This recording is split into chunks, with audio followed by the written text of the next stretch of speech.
And Shravan గారు, ఫైనల్గా new income tax rules డ్రాఫ్ట్కి సంబంధించి ఇంకా ఏమేం పాయింట్స్ యాడ్ అవ్వచ్చు, మీరేమైనా చెప్పాలనుకుంటున్నారా? అంటే ఇవి స్పెసిఫిక్గా ఈ రూల్స్కి సంబంధించి కాకుండా నేను జనరల్గా ఒక 2-3 పాయింట్స్ చెప్దాం అనుకున్నాను. ఇప్పుడు నేను ఈ మధ్య చూసిన కేసెస్లో, ఇన్ఫాక్ట్ చాలా కేసెస్లో ఫర్ దట్ మ్యాటర్, చాలామంది మిస్గైడ్ చేశారండి. అంటే నేను మీకు మీ ఇన్కమ్ ట్యాక్స్ రిటర్న్ ఫైల్ చేసినప్పుడు నేను మీకు రిఫండ్ ఇప్పిస్తాను, నాకు ఇంత కట్ ఇవ్వండి, నాకు 20% షేర్ ఇప్పించండి, నేను మీకు లేని రిఫండ్ కూడా తెప్పిస్తాను, ఇలా చాలామందిని మిస్గైడ్ చేశారు. ఇప్పుడు ఏంటి, ఇప్పుడు మన దగ్గరికి ఎవరినో చెప్తే నిజమేనేమో అనుకుంటాం. సో ఇవి genuine claims. Most of the కేసెస్లో ఇవి జెన్యూన్ క్లెయిమ్స్ కావు. నేను నా ఓన్ ఎక్స్పీరియన్స్లో నేను చాలా కేసెస్ చూశాను. వాళ్ళు ఏంటంటే ఆ కట్ తీసుకునే వాళ్ళు, షేర్ తీసుకునే వాళ్ళు మీ దగ్గరకు వచ్చి మీకు చెప్పి మీ దగ్గర డబ్బులు తీసుకుని మీకు రిఫండ్ రాగానే వాళ్ళు వెళ్ళిపోతారు. రేపు ఇన్కమ్ ట్యాక్స్ డిపార్ట్మెంట్ నుంచి నోటీస్ వస్తే రేపు అది ఫేస్ చేయాల్సింది మీరు, అది బేర్ చేయాల్సింది మీరు. కాబట్టి నా విన్నపం ఏంటంటే ఇలాంటి వాటికి పడకండి. ఇలాంటి స్కీమ్స్తో పర్టికులర్గా జాగ్రత్తగా ఉండండి. జెన్యూన్ క్లెయిమ్స్ని మాత్రమే చేయండి, నాన్ జెన్యూన్ క్లెయిమ్స్ మాత్రం చేయకండి. ఇప్పుడు ఇన్కమ్ ట్యాక్స్ డిపార్ట్మెంట్కి ఎస్పెషల్లీ ట్రాకింగ్ మెకానిజం చాలా భయంకరంగా పెరిగిపోయింది. వాళ్ళు ట్రాన్సాక్షన్ని చూడంగానే వాళ్ళు ఈజీగా అర్థం కూడా చేసుకోవచ్చు ఇది నిజంగా జెన్యూన్ ట్రాన్సాక్షనా కాదా అని.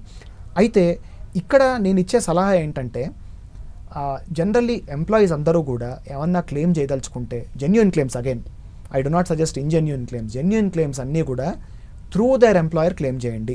దీనివల్ల మీకు వచ్చే బిగ్గెస్ట్ అడ్వాంటేజ్ ఏంటంటే ఇవన్నీ కూడా మీ ఫామ్ 16లో రిఫ్లెక్ట్ అవుతాయి. మీ ఫామ్ 16లో రిఫ్లెక్ట్ అయిన తర్వాత మీరు ఇన్కమ్ ట్యాక్స్ రిటర్న్స్ ఫైల్ చేసినప్పుడు అక్కడ ఫామ్ 16కి మీ ట్యాక్స్ రిటర్న్కి మిస్ మ్యాచెస్ రాకపోవడం వల్ల ఆటోమేటెడ్ నోటీసెస్ వచ్చే అవకాశం ఆల్మోస్ట్ 0 అయిపోతుంది. ఇదేంటంటే మీకు రూట్ లెవెల్లోనే మీరు దీన్ని అడ్రస్ చేసిన వాళ్ళు అవుతారు. You will be complaint, you will be happy, you will be peaceful. అదొకటి.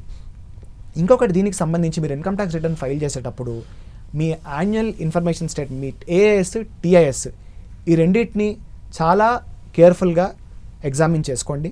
కొన్నిసార్లు కొన్ని సందర్భాల్లో మన కాన్వర్జేషన్ బిగినింగ్తో మనం లింక్ చేసుకుంటే మీ పాన్ వేరే వేరే departments, authorities, banks department code చేయొచ్చు. కాబట్టి కొన్నిసార్లు బై మిస్టేక్కో ఆర్ లేకపోతే నిజంగా ఎవరో మీ పాన్ ఇవ్వడం వల్లనో మీ పాన్కి జరిగిన ట్రాన్సాక్షన్, అంటే మీ పాన్తో మీరు చేసిన ట్రాన్సాక్షన్స్ లాగా మీ ఏఎస్లో, టీఎస్లో ఇవన్నీ రిఫ్లెక్ట్ అవ్వచ్చు. మీరు at the end of the year return file చేసే ముందర ఈ ట్రాన్సాక్షన్స్ అన్నీ చూసుకోండి.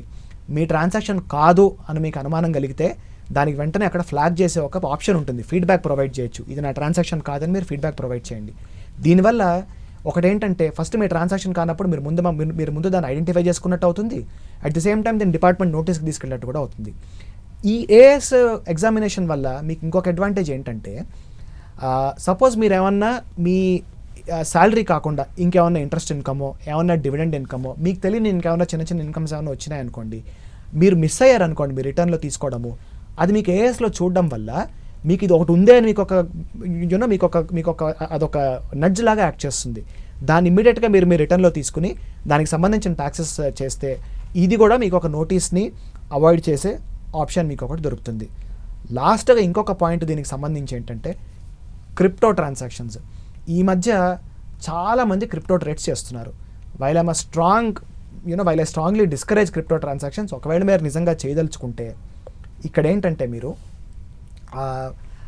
ఒక విషయం గుర్తుపెట్టుకోవాలండి. క్రిప్టోకి సంబంధించి సపోజ్ మీరు ఒకరోజు ఒక క్రిప్టో ట్రాన్సాక్షన్లో బిట్కాయిన్లో ₹1,00,000 మీకు ప్రాఫిట్ వచ్చింది, ఇంకో రోజు ₹1,00,000 లాస్ వచ్చింది.